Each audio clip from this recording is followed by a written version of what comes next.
Times of Swaraj में आप सबों का स्वागत है और मैं हूं संतोष सिंह। और आज हम टाइम्स ऑफ स्वराज में बात कर रहे हैं कि नियोजित शिक्षकों को लेकर सरकार जो फैसला ली है, खास करके तबादले नीति को लेकर बहुत सारी जो कन्फ्यूजन था वो कन्फ्यूजन तो दूर हो गया। फिर नियोजित शिक्षकों को रिजाइन देने को लेकर जो दबाव बनाया जा रहा था उस पर भी सरकार ने पुनः विचार किया है, शिक्षा विभाग ने विचार किया है। लेकिन एक सवाल है पाठक जी से भी और शिक्षा विभाग से भी, जब आप नई वैकेंसी लाए हो और उसमें पिछड़ी जाति और अति पिछड़ी जाति की जो स्कूल हैं, उस स्कूल में जो शिक्षक पढ़ाने वाले रहे हैं उनकी नियुक्ति होने वाली है, तो उनको जब आप नियोजित जो शिक्षक रहे हैं उनको जितने वर्ष तक नौकरी किए वो लोग किए हैं, तो उनको आपने वेटेज दिया है।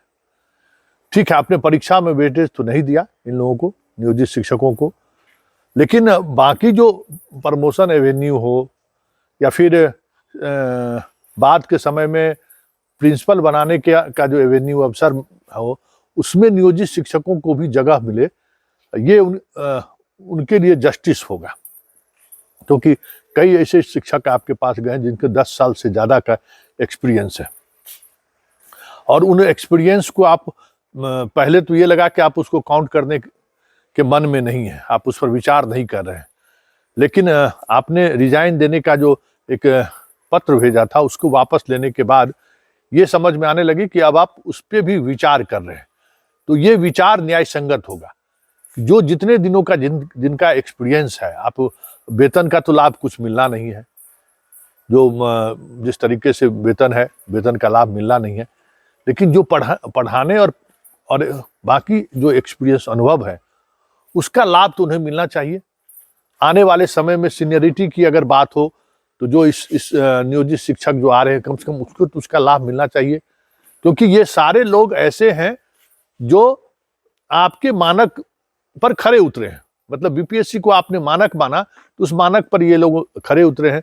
तो ऐसे तमाम नियोजित शिक्षक जो खास करके बीपीएससी कंपीट किए हैं और उनका रैंक भी है, ऐसे तमाम शिक्षकों को प्रमोशन एवेन्यू में प्रमोशन में इस एक्सपीरियंस का लाभ मिले, ये जरूर सरकार को करनी चाहिए। एक बात तो ये। दूसरी बात, महिलाओं के पोस्टिंग को लेकर जो चीजें चल रही हैं, कई ऐसी महिलाएं हैं जो अपग्रेड होने के बाद दूसरे जिलों में उनका तबादला हो गया, बीपीएससी से दूसरे जिलों में आवंटित हो गया। ऐसी जितनी महिलाएं हैं जिनके पास एक्सपीरियंस है, वो उनको चॉइस मिलना चाहिए कि वो अपने चॉइस वाले जगह पर जाकर नौकरी करे। ठीक है, उनको अपने प्रखंड में मत दीजिए, अपने पंचायत में मत दीजिए, क्योंकि जिला अब इकाई नियोजन इकाई जिला होगा, जिला के स्तर पर तबादले होंगे उनके, जिला उनका कैडर होगा, तो उनको उस जिले में देने के बाद 1 घंटे की दूरी में अगर आने जाने का, अगर 1.5 घंटे की दूरी में वो आती जाती हैं तो फिर उनको वो असुविधा नहीं होगा। इन चीज़ों पर आपको कंसीडर करना चाहिए। हमें लगता है कि व्यवहारिक पहलू ये होगा, और वो उस के हकदार भी हैं। एक्सपीरियंस है, बच्चों का पढ़ाने का अनुभव है, और उनको अगर आप नज़दीक में देंगे तो उसका लाभ भी आपको मिलेगा। जो नौकरी में जो चीज़ें आप खोज रही हैं गुणवत्तापूर्ण शिक्षा का, वो उस तरीके से वो कर भी सकेंगे, क्योंकि अपने परिवार के साथ साथ सभी तरीके के काम में वो समय देने की स्थिति में रहेंगे। नहीं तो परिवार से अगर वो दूर हो गई तब तो फिर बहुत मुश्किल है।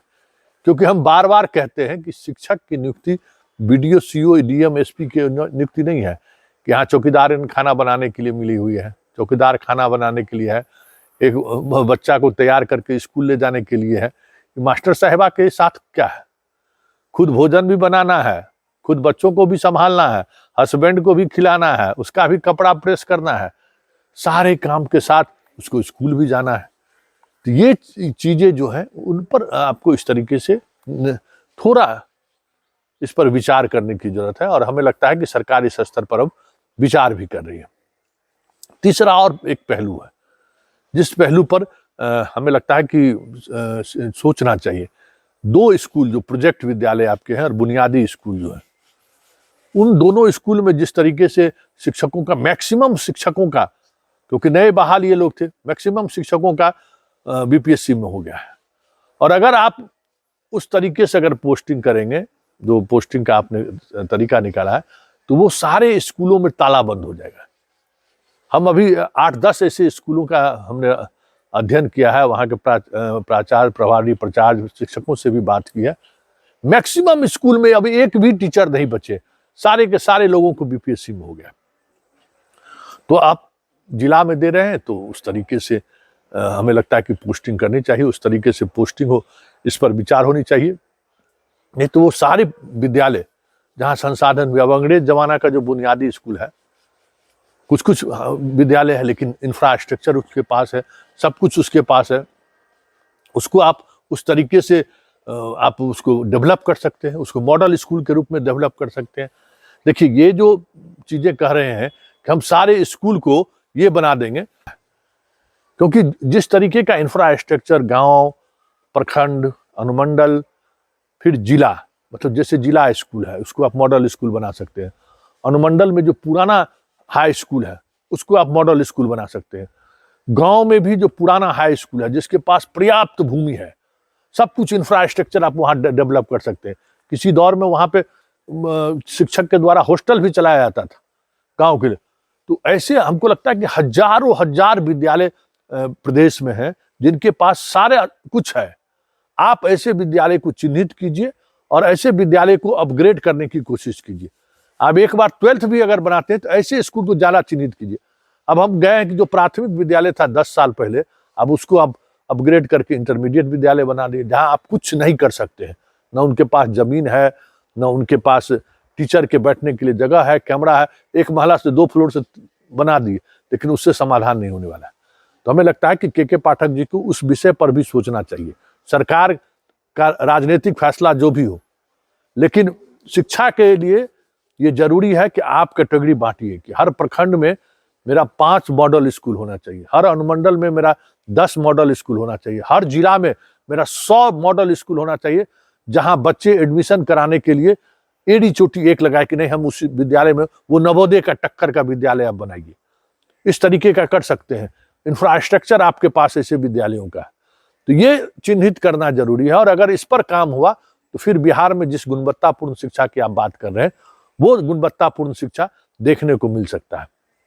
और सरकार को इस पर पहल भी करना चाहिए। और के पाठक से ही ये संभव है, क्योंकि नीतीश कुमार शिक्षा विभाग को लेकर इतने राजनीतिक फैसला ले चुके हैं, जिस फैसले की वजह से बिहार में शिक्षा व्यवस्था को पटरी पर लाया ही नहीं जा सकता है। हर किसी को शिक्षित करना है और हर गांव में हमको इंटरमीडिएट का स्कूल खोल देना है। वो नीतीश कुमार ग्रेजुएट इंजीनियर क्यों ना हो, ये सोच मैट्रिक फेल विद्यार्थी का के बराबर उनका है। बिना कुछ सोचे हुए हम किए जा रहे हैं। ठेकेदारों का दबाव अलग है, अपना बना दीजिए स्कूल।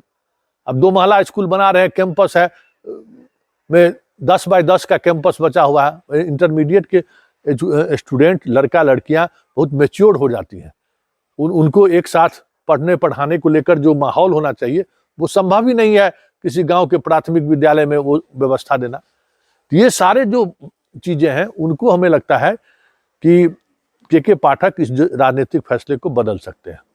और उस फैसले को बदलने के लिए जो अभी नियोजित शिक्षकों को या बाकी जो नए शिक्षक हैं जिनको बहाली की प्रक्रिया शुरू उन्होंने किया है, आप अपॉइंटमेंट के बाद ये चीजें देखें कि आपके पास इंफ्रास्ट्रक्चर वाला कौन कौन सा स्कूल है जिसको आप मॉडल स्कूल बना सकते हैं।